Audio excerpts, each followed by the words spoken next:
الله الرحمن الرحيم. إن الحمد لله نحمده ونستعينه ونستغفره ونعوذ بالله من شرور أنفسنا وسيئات أعمالنا.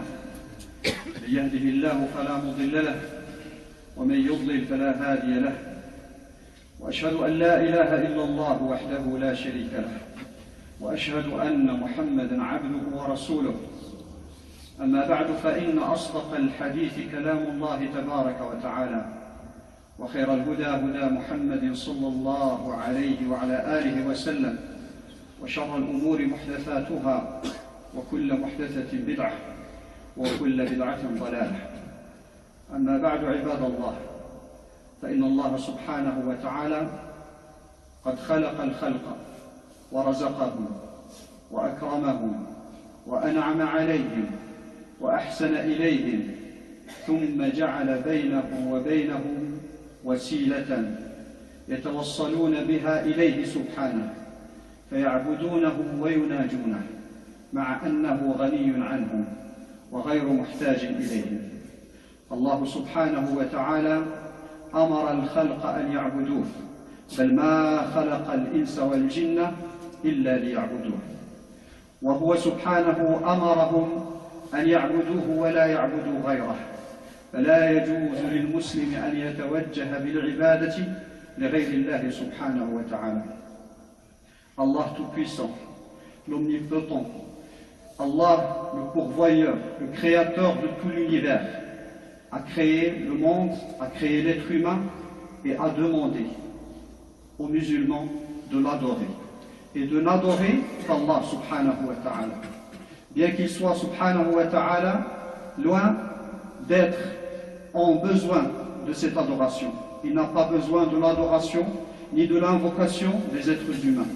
Mais il a ouvert cette porte à tous les musulmans pour qu'ils puissent à tout instant, à n'importe quel moment, d'invoquer Allah, de lui demander tout ce qu'ils peuvent lui demander, tout ce dont ils ont besoin. Allah subhanahu wa ta'ala a ouvert cette porte. Il faut que nous tous puissions comprendre que cela n'est pas un besoin d'Allah subhanahu wa ta'ala vis-à-vis des humains, mais c'est juste un besoin de l'être humain vis-à-vis d'Allah subhanahu wa ta'ala. Nous avons besoin de l'adorer. Nous avons besoin de l'adorer et de n'adorer qu'Allah subhanahu wa ta'ala. Et c'est pour cela que le plus grand des péchés est, comme vous le savez très bien, al-shirk, l'associationnisme, c'est-à-dire adorer une autre divinité qu'Allah subhanahu wa ta'ala. Vous le savez très bien, Allah est le créateur, le pourvoyeur, celui qui rétribue. Et donc, est-il concevable que l'on puisse adorer une autre divinité, que ce soit une étoile, que ce soit une planète, que ce soit une statue, que ce soit un être humain? Est-il possible, est-il concevable, est-il acceptable d'invoquer une autre divinité qu'Allah subhanahu wa ta'ala, sachant que cette autre divinité ne peut faire ni de mal ni de bien que si Allah azza wa jal le permet. Et donc, nous avons cette obligation d'adorer Allah, d'invoquer Allah, de faire nos prières à Allah azza wa jal et uniquement Allah subhanahu wa ta'ala. هذه العبادة التي خلق الله سبحانه وتعالى الإنس والجن لها هي التي تعطي المسلم نورا في وجهه، ومقابلها وهو الشرك وجميع أنواع المعاصي تعطي صاحبها ذلا وقترا على وجهه والعياذ بالله تعالى. وهذا شيء لا يشعر به إلا من ذاق حلاوة العبادة، فإنه يرى على وجوه العابدين نورا ويرى على وجوه العصاة قترا وظلمة والعياذ بالله عز وجل. وهذا شيء رمزي، ليس نورا حقيقيا ولا هي ظلمة حقيقية، ولكنه شيء رمزي يضعه الله سبحانه وتعالى في وجوه عباده. فمن أراد هذا النور فعليه بالعبادة، ومن أراد أن يبتعد عن هذه الظلمة فعليه أن يبتعد عن المعاصي. Allah subhanahu wa ta'ala a mis dans les visages de ceux qui l'adorent et n'adorent que lui une sorte de lumière. Il ne s'agit pas bien sûr d'une véritable lumière, mais c'est une lumière spirituelle, symbolique, que seules certaines personnes peuvent voir. Certains de nos imams, de nos ancêtres, disaient « An-nadar fi wajhi fulan ibadah » Regardez, juste regardez le visage d'un tel est en soi une adoration d'Allah subhanahu wa ta'ala. Pourquoi c'est une adoration? Parce que regarder le visage de certaines personnes rappelle Allah Azza wa Jalla. Et regarder le visage d'autres personnes rappelle la vie d'ici-bas, rappelle les choses matérielles, rappelle le péché, al-ma'siyah, etc. Et donc, c'est celui qui veut que sur son visage apparaisse cette lumière spirituelle, il n'a qu'à adorer Allah et n'adorer que lui, subhanahu wa ta'ala. Et celui qui ne veut pas voir sur son visage cette obscurité symbolique, bien sûr, il n'a qu'à s'éloigner de tous les péchés. ومن أعظم العبادات وأجلها بل هي أعظمها على الإطلاق الصلاة فإنها عمود الإسلام وهي أجل العبادات العملية بل هي أعظم الأركان بعد الشهادتين فبعد الشهادتين تأتي الصلاة وهي أساس الإسلام وعموده الذي لا يقوم الإسلام إلا عليه ولذلك فإن رسول الله صلى الله عليه وسلم شبه الإسلام بخيمة كبيرة أو بخباء عظيم وجعل الصلاة عموده فقال في الحديث الصحيح رأس الأمر الإسلام وعموده الصلاة وذروة سنامه الجهاد في سبيل الله فعلينا أن نحرص على الصلاة فإنها أعظم العبادات وأجلها وعلينا أن نجدد نظرتنا إلى الصلاة كما سيأتينا بإذن الله سبحانه وتعالى. Quand on a parlé de l'adoration d'Allah, il faut bien préciser que la plus grande est la prière. Quand je dis prière, je dis bien sûr les 5 prières obligatoires de la journée que le musulman doit faire dans les conditions que nous allons citer, Inch'Allah Azza wa Jalla. La prière est le pilier de l'islam. Le Nabi sallallahu alayhi wa sallam a comparé l'islam à une sorte de tente ou un grand chapiteau. Et as-salat, la prière, a un pilier sans lequel le chapiteau ne peut pas tenir. Sans as-salat, il n'y a pas d'islam. As-salat, en vérité, est ce qui différencie le musulman du non-musulman. Et l'action qui fait la différence entre l'islam et les autres religions. Et donc il n'est pas concevable que l'on puisse être musulman sans être des gens qui prient, qui font les prières obligatoires. Non seulement les prières obligatoires, mais aussi les prières qui ont une grande rétribution à Allah Azza wa Jalla, subhanahu wa ta'ala. Allah subhanahu wa ta'ala, le Nabi sallallahu alayhi wa sallam, ذكر أن هنالك أشياء سأل الصحابة رضوان الله عليهم فقال ألا أدلكم على ما يمحو الله به الخطايا ويرفع به الدرجات قالوا بلى يا رسول الله قال إسباغ الوضوء على المكاره وكثرة الخطى إلى المساجد وانتظار الصلاة بعد الصلاة فذلكم الرباط فذلكم الرباط فذلكم الرباط الله عز فالنبي صلى الله عليه وسلم في هذا الحديث ذكر هذه الأمور الثلاثة وهي تدور على الصلاة فيها الوضوء وفيها الذهاب إلى المساجد وفيها انتظار الصلاة بعد الصلاة وحين نقول انتظار الصلاة بعد الصلاة ليس معنى ذلك أن يترك المسلم جميع الأعمال من دراسة وعمل ونحو ذلك وينشغل بالصلاة يومه كله ليس هذا من الإسلام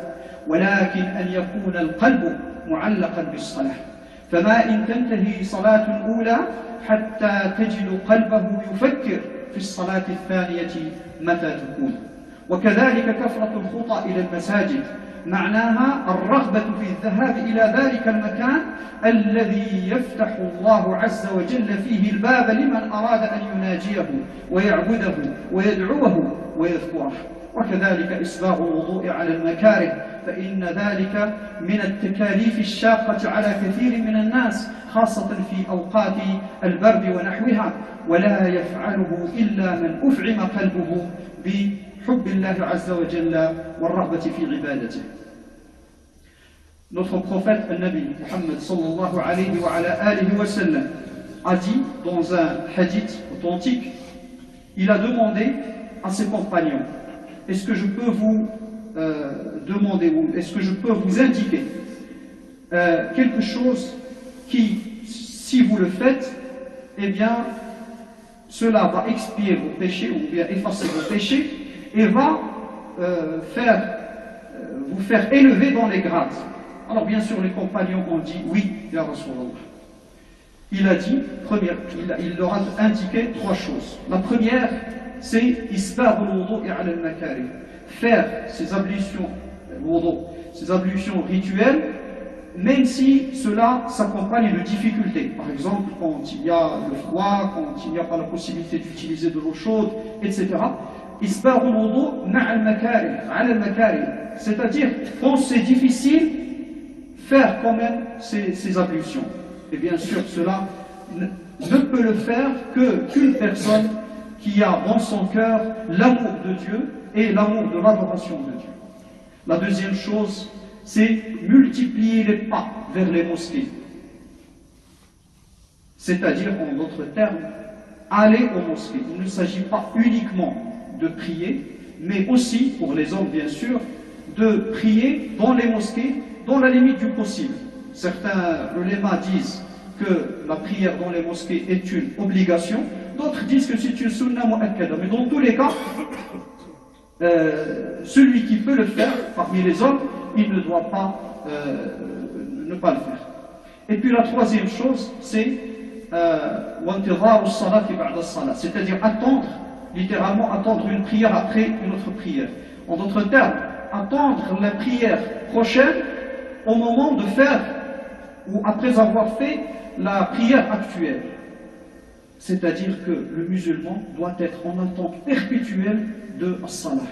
Il doit toujours être dans son cœur en train d'attendre as-salah. Pourquoi? Parce que as-salah est justement cette porte dont on a parlé au début, la porte ouverte vers l'invocation de Dieu. N'importe qui d'entre nous a plusieurs problèmes dans sa vie, il a plusieurs choses à demander à Allah. Au lieu de penser uniquement aux choses matérielles, il faut aussi penser, et surtout penser à invoquer Allah. Pour n'importe quelle chose dont vous avez besoin, vous avez cette porte. Vous l'avez 5 fois par jour au minimum. En fait, il y a beaucoup plus, parce que vous pouvez faire la prière à n'importe quel moment. Et donc vous avez cette porte, vous pouvez invoquer Allah, vous pouvez prier, vous pouvez dire à Allah subhanahu wa ta'ala ce dont vous avez besoin, et vous aurez certainement une réponse qui vous conviendra aussi bien dans votre vie d'ici-bas que pour la vie de l'au-delà. أقول قولي هذا وأستغفر الله لي ولكم والحمد لله رب العالمين.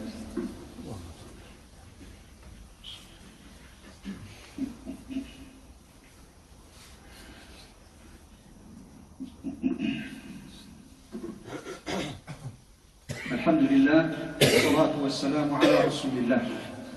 أما بعد عباد الله، فإننا ذكرنا بأن الصلاة هي أعظم العبادات العملية، وذكرنا حديث رسول الله صلى الله عليه وسلم الذي يبين أهمية الصلاة والذي يدور على معاني الصلاة: إسباغ الوضوء على المكاره وكثرة الخطى إلى المساجد وانتظار الصلاة بعد الصلاة.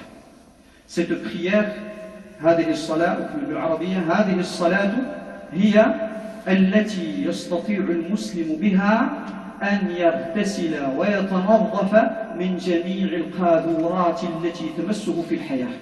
ولذلك النبي صلى الله عليه وعلى آله وسلم شبه الصلاة بنهر جار يمر قريبا من بيت أحدنا وهو يغتسل منه 5 مرات في اليوم والليلة. سأل النبي صلى الله عليه وسلم: هل يبقى من درنه شيء؟ الدرن هو الوسخ.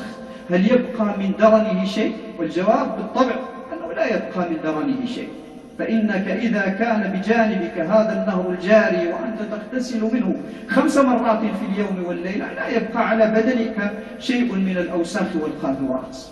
فهذا المثال الذي ضربه النبي صلى الله عليه وسلم مهم جدا، لأننا في حياتنا في أي بلد كائنا ما كان، وخصوصا في مثل هذه البلاد بلاد الغربة، لا شك أننا نصادف فتنا كثيرة ونصادف أشياء يعني تتسخ لها قلوبنا إن لم تتسخ لها أبداننا، فنحتاج دون شك إلى ما نغسل به هذه الأوساخ.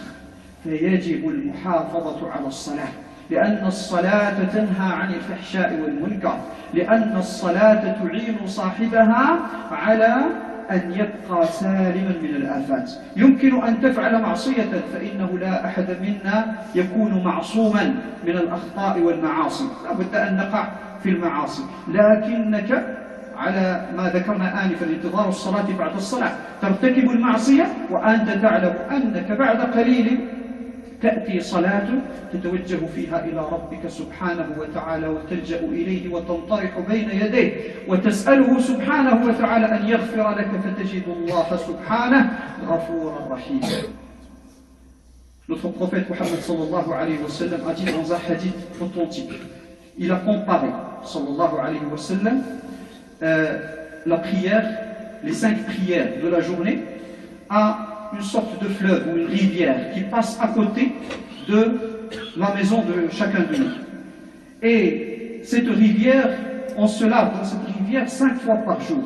Alors il a posé la question, est-ce que, après s'être lavé 5 fois par jour de cette rivière, est-ce qu'il reste sur notre corps des impuretés ou des saletés? Bien sûr, il pose la question, mais c'est une simple figure de style. Il ne s'agit pas d'une véritable question. En fait, il est en train de dire, sallallahu alayhi wa sallam, qu'il ne peut pas rester sur le corps de celui qui se lave 5 fois par jour, il ne peut rester aucune impureté, aucune saleté sur son corps. Cette comparaison est très importante, parce que chacun de nous pêche. Chacun de nous a dans sa vie des péchés. Personne n'est exempt de tous les péchés. Et donc, à part le Nabi sallallahu alayhi wa sallam et les prophètes. Et donc, quand on fait ces péchés, on doit impérativement, dans une prière, bien sûr, il faut faire un tawbah selon les conditions de tawbah al-ma'rufa, qui sont bien connues. Mais aussi et surtout, il faut faire la prière. Parce que, supposons que l'on ait fait un péché le matin, par exemple, après al-subh, on va dire. Eh bien, al-dhuhr est l'occasion pour nous de venir devant Allah subhanahu wa ta'ala et de lui demander sa miséricorde. Et donc cette miséricorde qui vient après va expier ce péché, elle va l'effacer comme si de rien n'était. Allah subhanahu wa ta'ala ghafurur rahim, il est clément, il est miséricordieux subhanahu wa ta'ala. Mais bien sûr, il ne faut pas faire la prière n'importe comment. Il faut la faire comme le prophète nous l'a demandé. Il faut une sorte de renouveau dans notre façon de faire la prière. Certaines personnes se contentent de faire la prière n'importe comment. L'essentiel, c'est de faire quelque chose. C'est de faire cette obligation. Une prière qui est faite comme ça ne peut absolument pas atteindre les objectifs qui ont été fixés par l'islam. Il faut faire la prière avec repos, avec calme. Il faut faire la prière dans les temps impartis.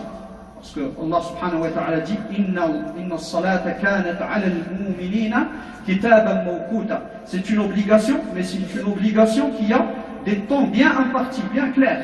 Il faut faire al-subh, le temps de subh, c'est-à-dire avant le lever du soleil, etc. Al-dhuhr, al-asr, al-maghrib, chaque prière en son temps. Il faut faire ses ablutions comme il faut. Il faut, lorsque c'est possible et dans le maximum des cas, faire la prière avec les musulmans dans les mosquées. Il faut aussi faire la prière avec un cœur présent.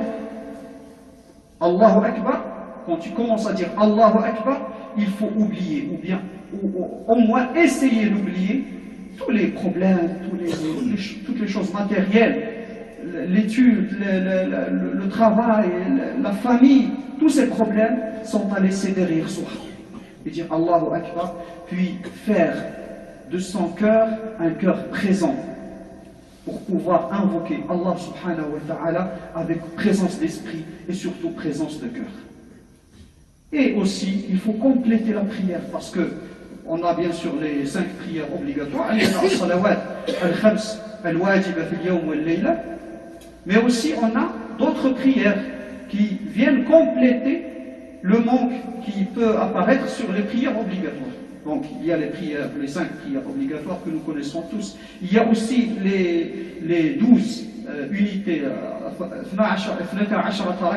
12 unités de prière qui peuvent être faites pendant la journée et qui viennent après ou avant certaines prières, c'est-à-dire 2 unités avant Salat al-Fajr, 2 unités avant al-Dhuhr, 2 ou 4 après al-Dhuhr, 2 après al-Maghrib et 2 après al-Isha. Cela fait 12 unités. 12 ركعة من حافظ عليها بنى الله له بيتا في الجنة. Donc il faut essayer au maximum de faire cette prière.